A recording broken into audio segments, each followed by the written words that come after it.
আপনি বলতেছেন কোরআনের মাহফিল, আপনি কোরআনের মাহফিল তো তাফসীর করেন নাই, রাজনীতি করেছেন।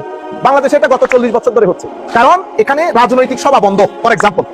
অথবা রাজনৈতিক সভার এজাজত আছে, কিন্তু রাজনৈতিক সভা বললে মানুষ আসবে না। আপনি মানুষের প্রেজেন্সটা এনশিওর করতে চাচ্ছেন, কিভাবে করবেন? দিচ্ছেন তাফসীরুল কোরআনের নাম, কিন্তু আমি পুরো তাফসীরটা শুনে শুনে আসতেছি, ঠিক আছে? কিন্তু আমি দেখতেছি আপনি আলটিমেটলি একটা দলকে প্রমোট করতেছেন। আমি দল প্রমোট করাকে আমি নাজায়েজ বলতেছি না, আমি বলতেছি যা বলবেন বলে বলে করেন। আপনি বিহাইন্ড দ্য স্ক্রিন আপনার এইম, আপনার অবজেক্টিভ এক ধরনের, আপনি বাইরে মানুষকে দেখাবেন আরেক ধরনের। আপনি বলতেছেন I do not belong to any party, মুনাফিকি করবেন না, মুনাফিকি করবেন না। If you do not belong to any party, আমি আপনার স্টেজের মধ্যে যাদেরকে দেখেছি everybody belong to a particular party of Bangladesh. আপনি বুঝতে পেরেছেন কেন মুনাফিকি করেন, কেন মিথ্যা বলেন? আমাকে দেখেন ক্লিয়ার কাট, আমি সুন্নি, আমি হানাফি, আমি সুফি। আপনি এবার আমাকে যা মন চাই বলেন, আমি আমার পরিচিতি কখনো আইডেন্টিটি কখনো হাইড করবো না। আপনি কেন হাইড করেন? আপনি তাফসীরুল কোরআন মাহফিল করেন নাই, আপনি করেছেন আপনার রাজনৈতিক জনসভা, কিন্তু তবু আমরা বলছি তাফসীরুল কোরআন মাহফিল করেন আপনি আপনার মনের মতো।